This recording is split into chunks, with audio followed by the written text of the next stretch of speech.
आपने पता नहीं इतना सुना है या नहीं सुना, है ना? थोड़ा सबका ध्यान रख थोड़ा सबका ध्यान रखते हुए थोड़ा रिपीट कर देती हूँ ताकि कुछ हो जाए। तो ये इसलिए कि क्या होता है कि वो बेहद की अमर कथा नहीं थी। इस समय हम जो ज्ञान सुन रहे हैं, इस समय हम जो बात कर रहे हैं, वो अमर कथा है, वो अमर ज्ञान है। कि जब हम इसे सुनते हैं, इसे समझते हैं, इसे धारण करते हैं, तब हमारी आत्मा क्या हो जाती है? अमर, अजर, अविनाशी। वो आपने गीता में सुना हुआ ना कि आत्मा को क्या कहते हैं, पानी गीला नहीं कर सकता, आग जला नहीं सकती, धूप सुखा नहीं सकती। ऐसी लाइंस आपने सुनी होगी। तो कौन सी आत्माओं को? बेहद की आत्मा, क्योंकि उनका जन्म होता है। क्योंकि इस माया की दुनिया में और आत्माएं ज्ञान सुनेंगी ही नहीं, सबको माया ही अच्छी है। कोई सुनेगा नहीं, ध्यान भी नहीं देगा।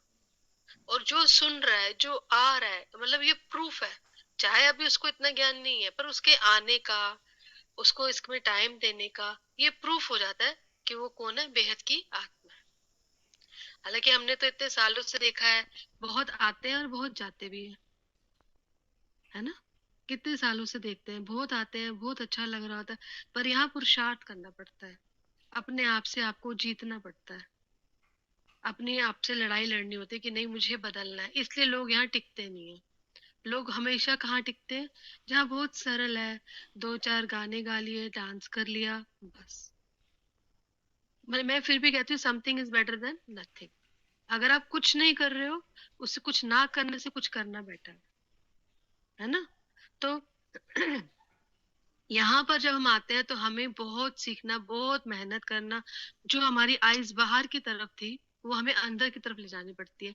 हमें देखना ज्ञान हमें दिखाता है कि देखो, आपने अपने अंदर कभी आगे नहीं, इतने विकार, इतनी इच्छाएं, इतनी कामनाएं, इतनी वासनाएं, इतना ईर्ष्या, इतना परचिंतन, पता नहीं क्या क्या पड़ा हुआ है।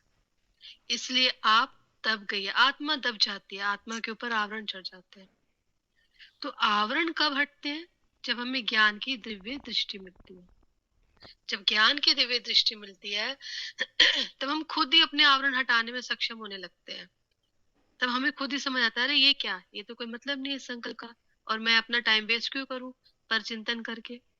क्योंकि ये ट्रू है, पर चिंतन पतन की जड़। हम जितना दूसरों के बारे में सोचेंगे, उतना हमारा पतन हो जाएगा। वो भी बापूजी ने कितना अच्छा लॉजिक दिया हुआ है कि आप जिसको याद करते हो, आप जिसको याद करते हो, क्या करते हो? उसके ही गुण धारण कर लेते हो, उसके जैसे ही हो जाते हो। अब उसमें गुण है या गुण, जो भी है उसके पास, आप क्या हो जाते हो? उसके समान हो जाते हो। तो और आपके पास जो है वो वहां चले जाता है। तो आप क्या कर रहे हो? अपने अच्छे गुण दे देते हो और उनका कचरा खरीद लेते हो, क्योंकि आपने उनको याद कर लिया। तो बहुत लॉजिक समझाते हैं कि जैसा संग वैसा रंग। कितने एक्सपेरिमेंट भी दिखाते हैं कि साफ अच्छे सेब हो और उसमें एक सड़ा सेब रख दो, सारे सड़ जाएंगे, है ना? कितने सारे एक्सपेरिमेंट होते हैं, आप करके भी देख सकते हो अपने घर में।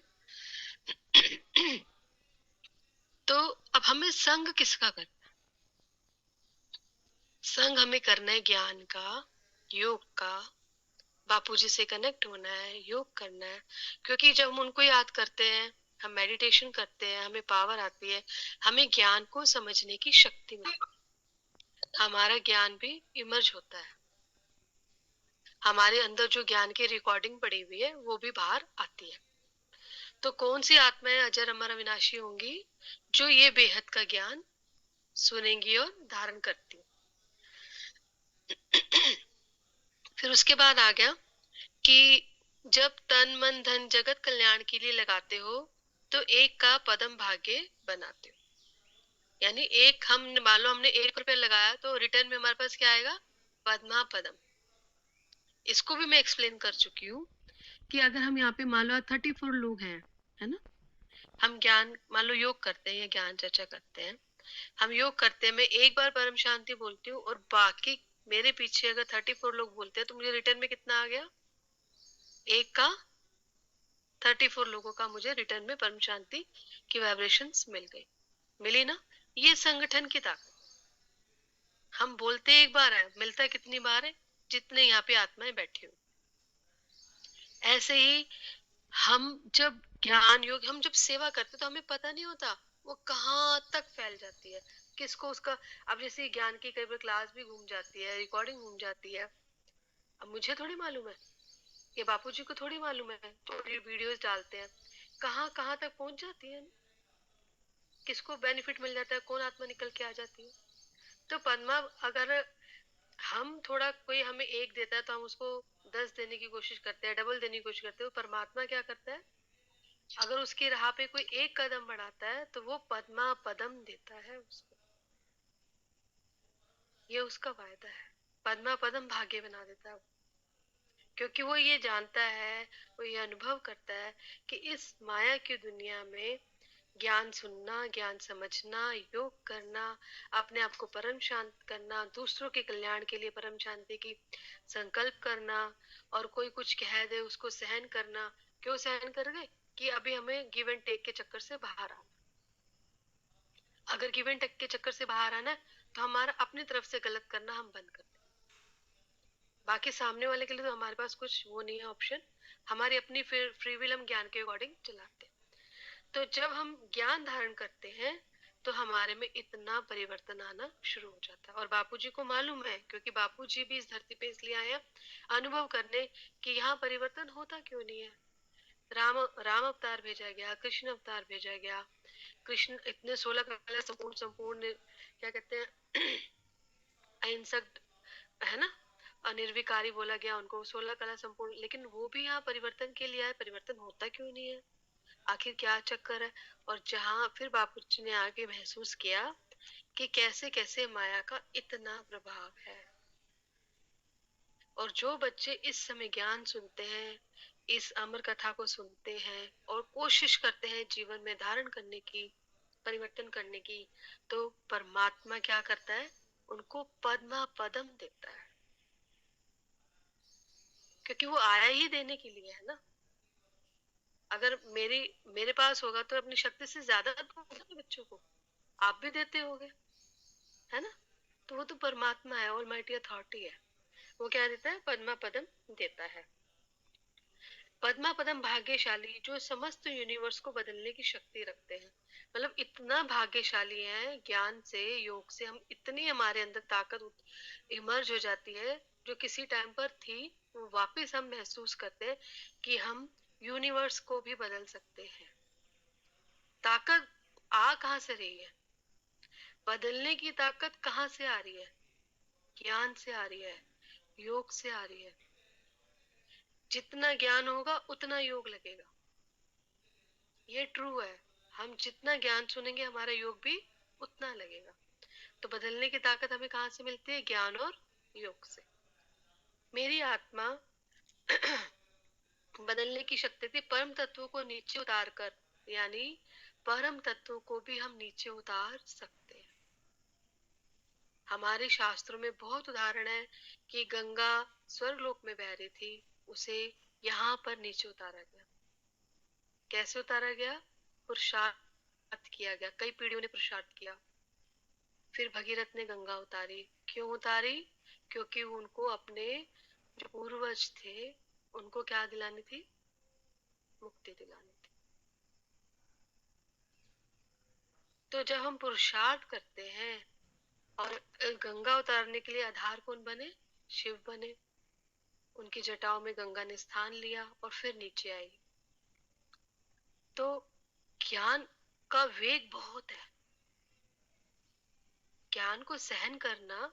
ज्ञान यानी ज्ञान गंगा नहीं, ज्ञान का महासागर है हमारे पास।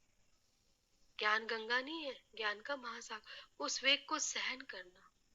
और जब हम उस वेग को, उस पावर को, उस प्रकाश को, उस कनेक्शन को जब हम धीरे धीरे सहन करती है, हमारी आत्मा में धीरे धीरे बल बढ़ता है, तो तब हम उस परम तत्व को यहाँ उतारने का एक वायुमंडल बना सकते हैं। अगर हमें स्पेस में जाना हो, आपने थोड़ी बहुत साइंस या थोड़ा बहुत भी आप देखते हो, तो कितनी प्रैक्टिस कराते हैं, स्पेस जैसा ही साइंटिस्ट को यहाँ माहौल दे देते हैं, खाना वाना वैसे कर देते हैं, सब कुछ कर देते हैं कि वहां जाए तो उनको कुछ प्रॉब्लम प्रॉब्लम फिर भी होती है, लेकिन कुछ तो हो, उनकी बॉडी कुछ तो हो। तो ठीक ऐसे ही हमारी आत्मा में जो रोज रोज रोज आत्मा का बल बढ़ता है, रोज रोज जो ज्ञान की बूंदे हम हमारे अंदर आती हैं, रोज रोज हम थोड़ा थोड़ा जो योग करते हैं, तो हम किसके लिए तैयार हो गए? आधार बनेंगे हम, जैसे शिव आधार बने थे। आज बापूजी कहते हैं ना कि स्पेशल कैटेगरी की आत्माएं आधार बनेंगी, कि वो पावर, वो प्रकाश, वो लाइट नीचे आए पूरे विश्व के लिए। गंगा किस लिए उतारी गई? उन्होंने पूर्वजों के लिए। आज सब जाते हैं ना गंगा में स्नान करने। ठीक ऐसे ही वो पावर कैसे आएगी नीचे? जब हम सब आधार, हम स्ट्रांग होंगे कि हाँ, हमारी ये बुद्धि रूपी धरनी है, ये बुद्धि रूपी टीवी तैयार होगी, हमारी धरनी तैयार हो जाएगी, हमारी आत्मा स्ट्रांग हो जाएगी। कितने एग्जाम्पल दिए बापूजी ने, माँ ने क्या दिया कि जो शेरनी का दूध है वो सोने के बर्तन में ठहरता है, आम बर्तन में नहीं ठहरता। तो परम प्रकाश, परम लाइट, परम तत्व, बेहद की इतनी हाई लेवल पावर, तो उसके लिए हमारी बुद्धि, क्योंकि आएगी किसमें? आएगी तो आत्माओं के अंदर ना, हम सबके अंदर आएगी। और हम जैसे क्या बनेंगे? उस पावर को ट्रांसफॉर्म, आगे बांटने वाले बनेंगे। तो हमारी बुद्धि रूपी धरनी को तैयार करने के लिए, आत्मा को स्ट्रॉन्ग करने के लिए, मजबूत करने के लिए ज्ञान का मनन चिंतन, ज्ञान की धारणा, ज्ञान का सुनना, योग का करना। क्योंकि यही ज्ञान ही हमारे जल और मिट्टी तत्व को क्या करता है? परिवर्तित करता है। आपने बापूजी की लास्ट रिकॉर्डिंग सुनी ना कि जो लाइट भी 100 कलर की लाइट भी डाल देंगे तो भी ये तत्व हटते नहीं है। सुना था ना। और ज्ञान के लिए बहुत बोला बापूजी ने। तो जब हम स्वयं चाहेंगे ना कुछ हट जाए, तो कुछ वो हट जाएगा। वो लेकिन हटेगा कैसे? ज्ञान द्वारा। और जब हम ज्ञान की वैल्यू को समझेंगे, बापूजी से कनेक्ट होते रहेंगे, पावर आती रहेगी, तो क्या हमारे अंदर कोई रोग रहेगा? क्या शोक रहेगा? कोई परेशानी रहेगी? नहीं। हम बहुत स्ट्रांग हो जाएंगे, क्योंकि हमें पता है कि अब हम ऐसा आधार बनेंगे कि हमारे द्वारा पूरे विश्व में परम शांति फैलनी है और हमें फैलानी है।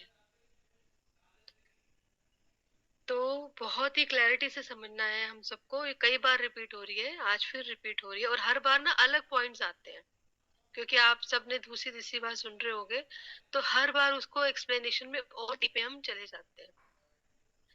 तो पद्म पदम भाग्यशाली आत्माएं कैसी भाग्यशाली आत्माएं कौन बनती हैं? पद्म पदम भाग्यशाली समस्त यूनिवर्स को बदलने की शक्ति रखती हैं, परम तत्वों को नीचे उतार कर व्यक्त से अव्यक्त बन सकती हैं, सारे संसार को बदल सकती हैं। ऐसी आत्माएं भटकती हुई भटकती हुई आत्माएं नहीं है। यानी अब वो बताना चाह रहे हैं कि भटकी हुई आत्मा जो ज्ञान में आती है वो भटकी नहीं होती, उनका भटकन समाप्त हो जाता है। वो जगह जगह उनको पता है कि मुझे हर जगह भटकना नहीं है, इधर जाऊं उधर जाऊं, इधर जाऊं इधर जाऊं, इधर जाऊं नहीं। उन्हें समझ आ जाता है, मैं अगर ज्ञान सुन रही हूँ और मैं योग कर रही हूँ, मैं अपने अंदर परिवर्तन कर रही हूँ, मुझे